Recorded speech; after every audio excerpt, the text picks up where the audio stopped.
Hello les amis. Alors voilà les aléas du direct, hein. C'est notre première vidéo live sur Facebook, hein, vous pouvez le voir.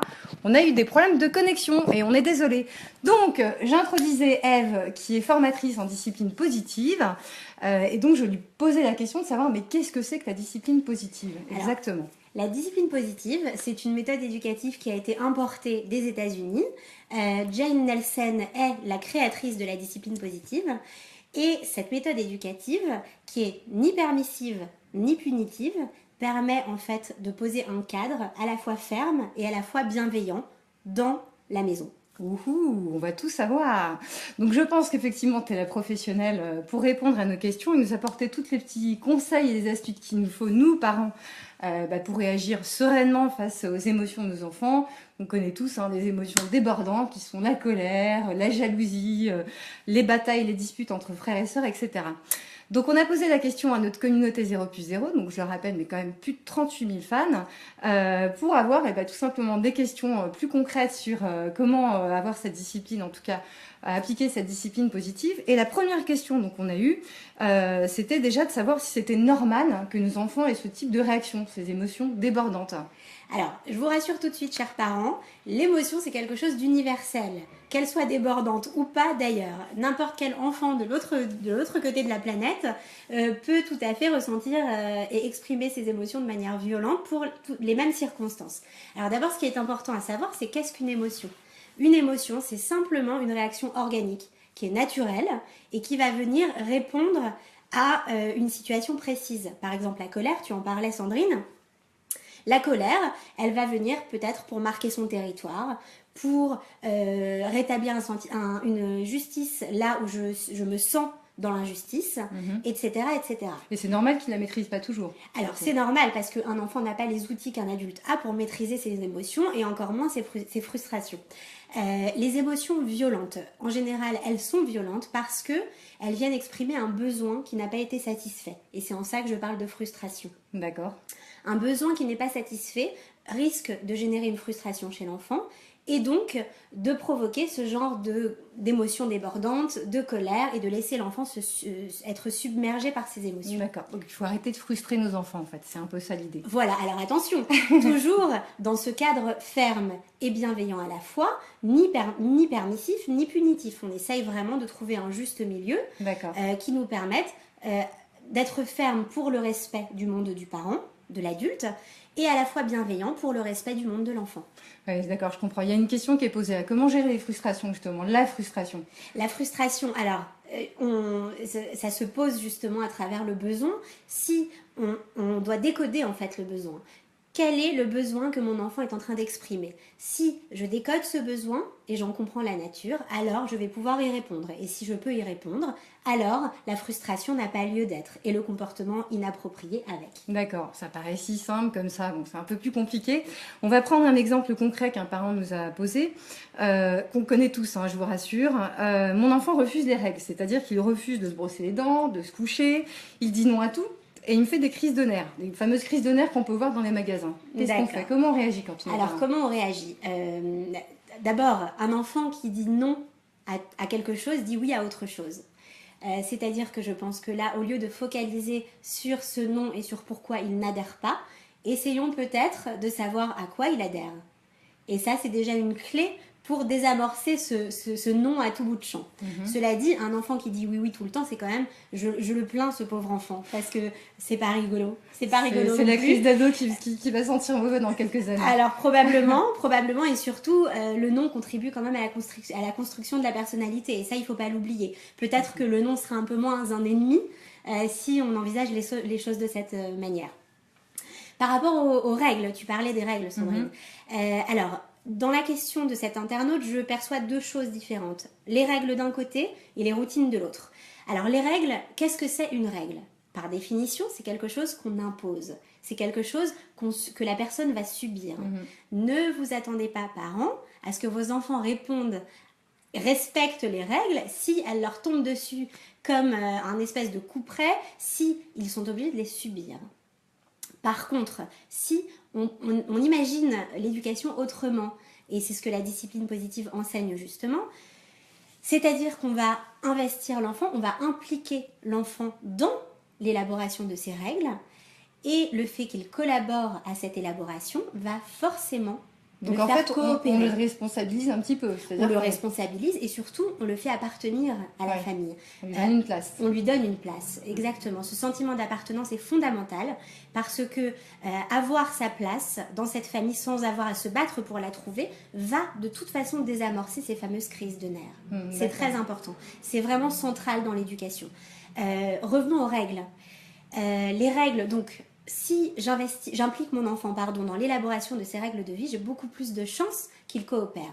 C'est exactement la même chose pour les routines, c'est-à-dire, j'entendais le brossage de dents, le coucher, etc. Donc tous ces rituels, effectivement, qui sont bien souvent compliqués dans les maisons.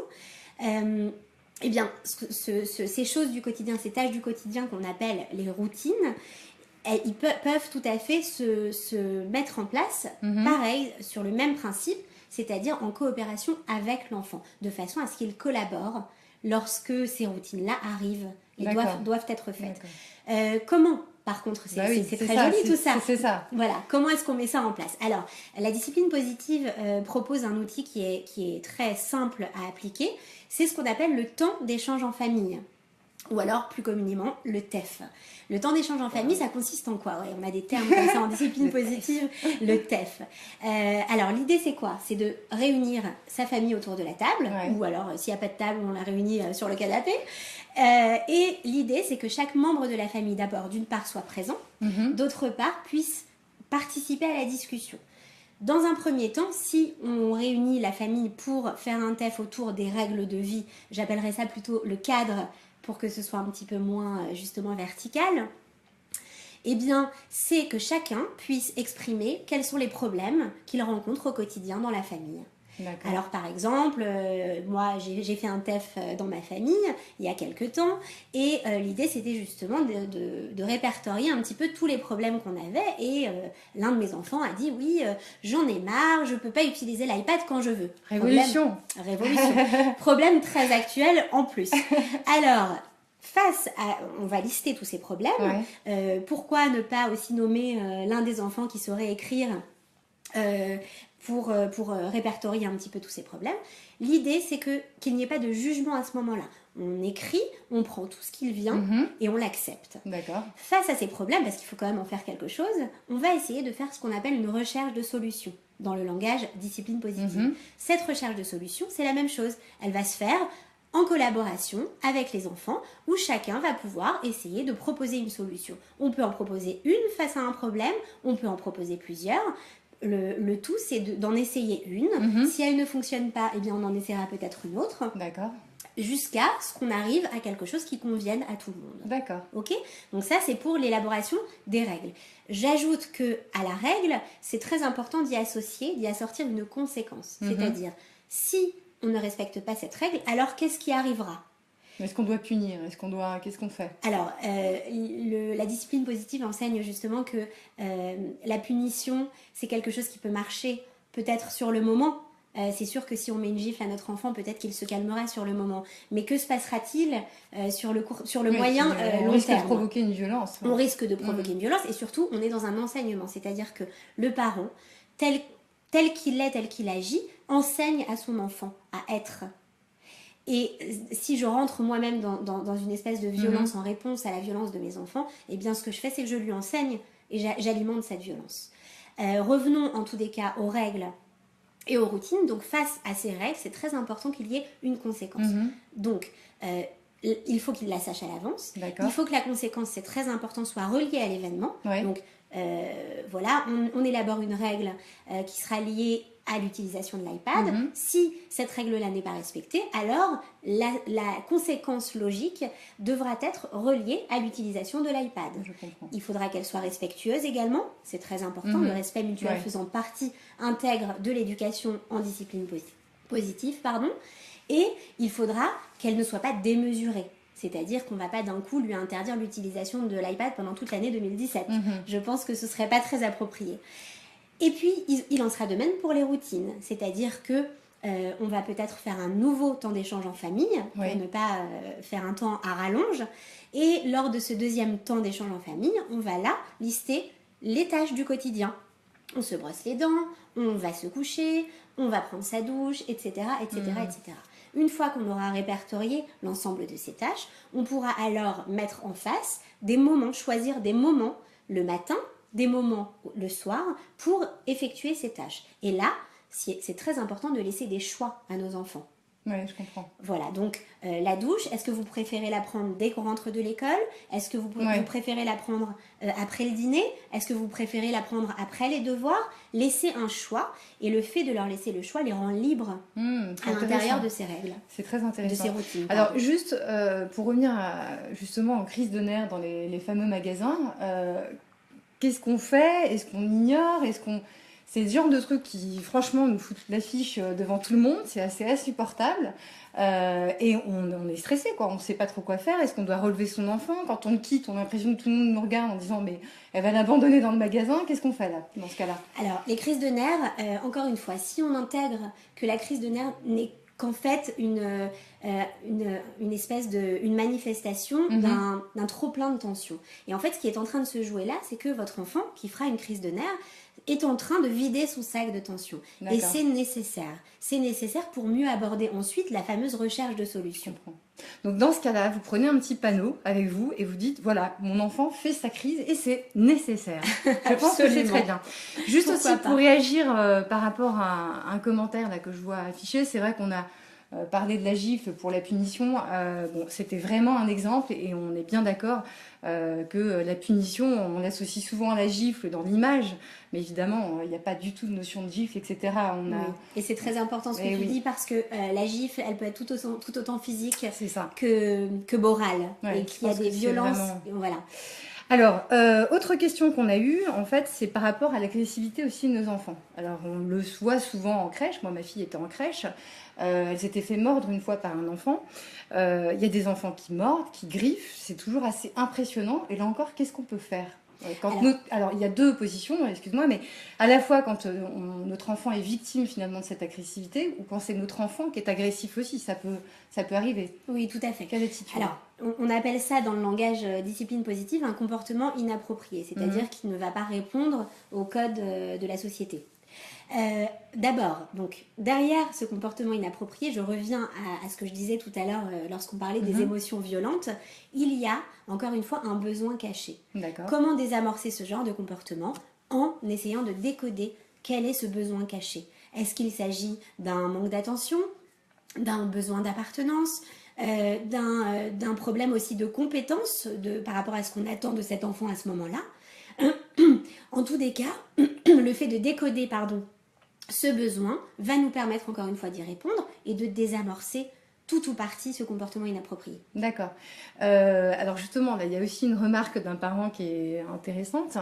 C'est aussi une agressivité, là encore, qui n'est pas forcément physique, mais il peut y avoir une agressivité aussi verbale. Le fait de, effectivement, lever les yeux au ciel ou de juste tirer la langue par rapport à ses parents ou à d'autres enfants.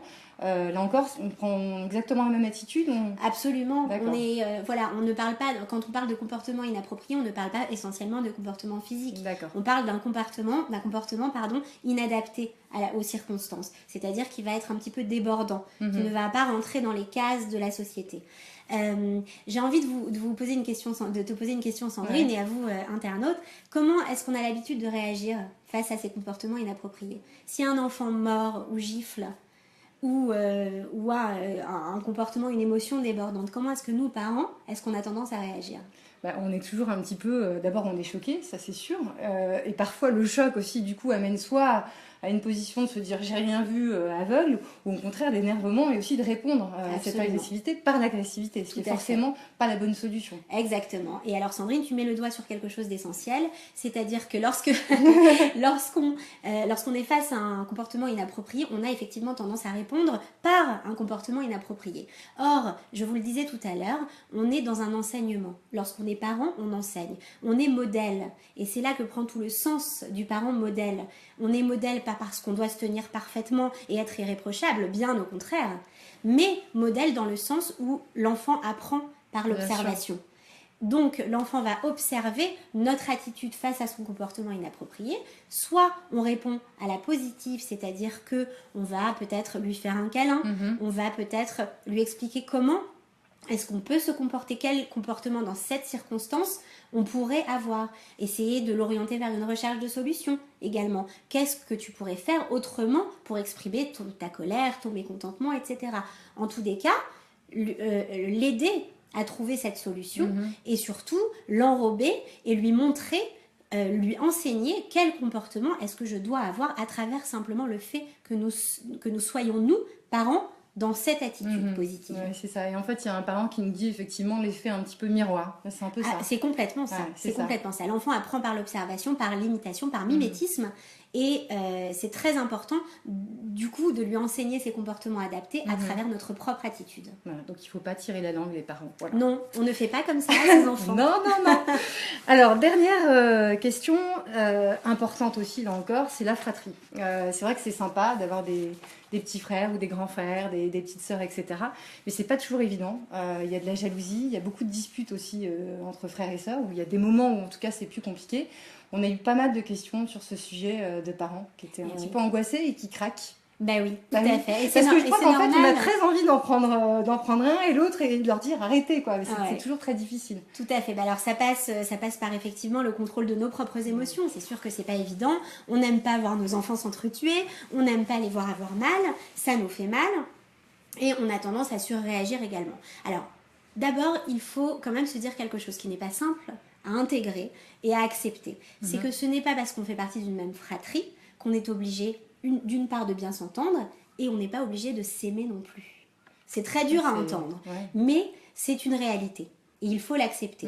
Je pense que du moment où on accepte ça, déjà on va prendre un petit peu de hauteur par rapport à ces rivalités, ces disputes dans la fratrie.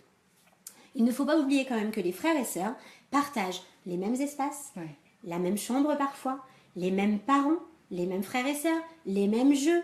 C'est quand même pas simple. Imaginez-vous, vous au travail, vous êtes assis sur votre chaise, vous avez votre propre bureau, d'un coup vous vous levez, et puis vous revenez, en allant chercher votre petit café, vous revenez avec votre café, et puis d'un coup quelqu'un est assis à votre place. Génial.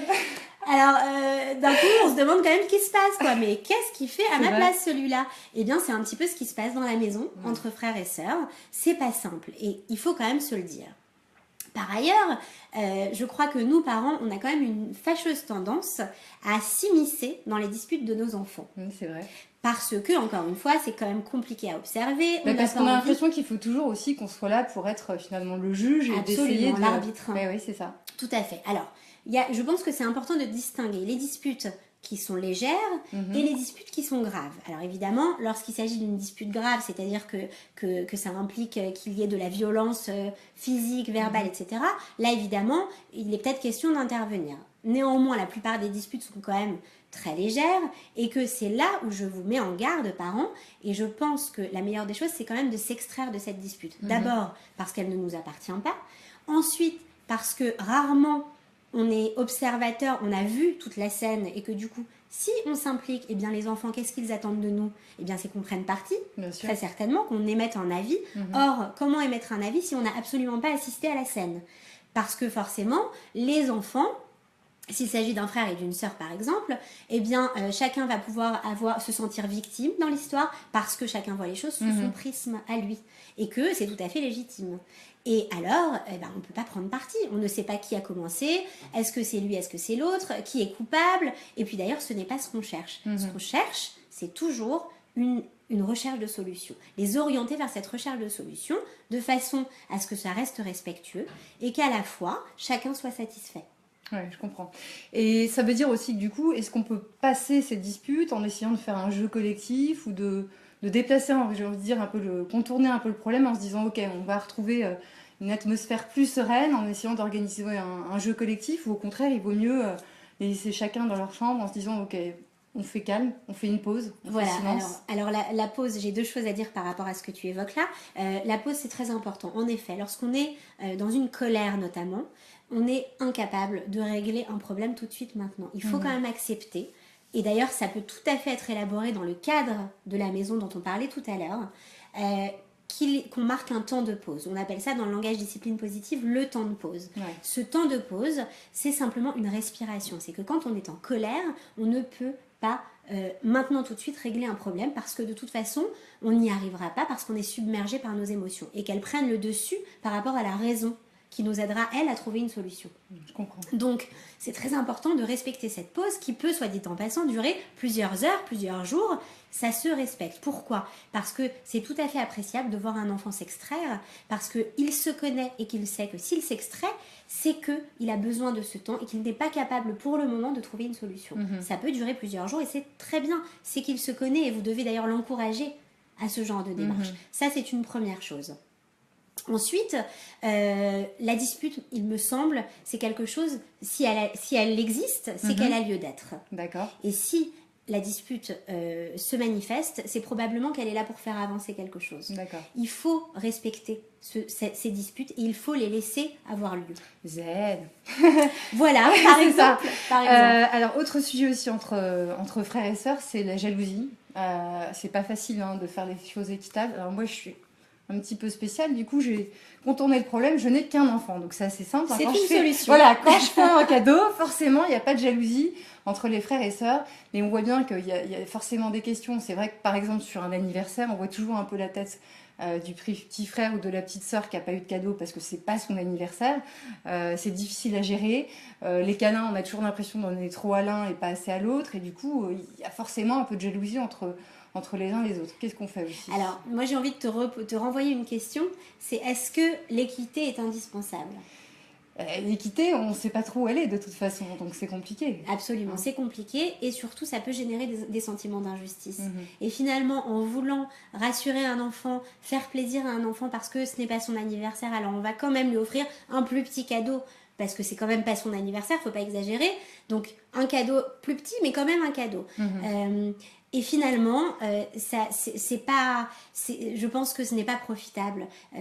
On n'est pas obligé d'être toujours équitable. Un enfant, eh bien, si c'est son anniversaire ce jour-là, ce n'est pas l'anniversaire de son frère, c'est le sien. Et ça doit être accepté. C'est aussi une manière d'apporter à l'enfant une gestion de ses frustrations. C'est à ce moment-là que les frustrations se mettent en place et c'est à ce moment-là que leur apprendre à les gérer peut intervenir. Juste aussi une dernière chose, c'est vrai aussi que finalement on a tendance à oublier que nous-mêmes on était enfants. Moi je sais qu'avec ma fille par exemple, je reprends souvent des exemples en lui disant je comprends ce que tu vis, je sais que c'est pas facile, alors je suis pas la mère modèle, loin de ça, mais simplement c'est vrai que je me mets en situation et je lui dis toujours mais moi aussi j'ai vécu ça, et je crois que ça lui fait du bien en fait, elle aime bien quand j'en parle. Ça aussi on peut partager tout simplement nos souvenirs aussi. Tout à fait. Pardon, elle en tousse. J'en tousse. Je fais un peu d'asthme, je m'excuse. La pauvre. Alors, simplement, ce que tu dis est très important parce que ce que tu fais là, c'est que tu valides l'émotion de ton enfant. Et le fait de valider son émotion, c'est quelque chose de très rassurant. Et ça lui permet d'être légitime dans cette... Elle en pleure, la pauvre, oui, ça va. Je suis désolée. Oh, respirez un coup. C'est quand même très émouvant ce qui se passe là. Mais... effectivement, ça permet de légitimer ce qu'il ressent. Et c'est très important parce que souvent les émotions fortes, violentes, comme on en parlait tout à l'heure, sont assorties d'une certaine culpabilité. Qui plus est dans les fratries, où on intègre qu'on doit aimer son frère, on doit bien s'entendre avec sa sœur. Mais ce n'est pas la réalité. Donc le fait de laisser place à ces émotions et de les valider, de dire je comprends ce que tu vis, c'est quelque chose de très sécurisant pour l'enfant. Super, écoute Ève, je crois qu'on a plein de petits bons conseils et d'astuces pour pouvoir affronter la dure vie, la jungle de la vie d'un parent. Merci pour toutes ces petites astuces. Donc vous retrouverez sur la page Facebook des dates de formation que tu vas assurer sur Paris. Donc voilà, puisque Ève est formatrice donc en discipline positive, je le rappelle. Et puis également, tu pourras animer une page sur 0+0 et les parents, vous pourrez poser des questions et on fera d'autres nouveaux lives avec grand plaisir. D'ailleurs, j'annonce demain, donc même heure, vendredi 13 à 13h, attention, qu'on fera un live avec une pédopsychologue pour parler de 2 sujets donc, qui sont vraiment des sujets énormissimes, l'alimentation et puis l'autre sujet qui est, je l'ai oublié, le sommeil. Voilà, le sommeil des enfants. C'est un vaste et grand sujet. Je vous remercie beaucoup et n'hésitez pas à partager, à liker la vidéo sur Facebook, à parler de nous de 0+0 et de l'application mobile que vous retrouvez sur l'App Store et Google Play et tout ça gratuit. Merci encore à vous. Merci à bientôt. beaucoup. Au revoir. À bientôt. Ciao.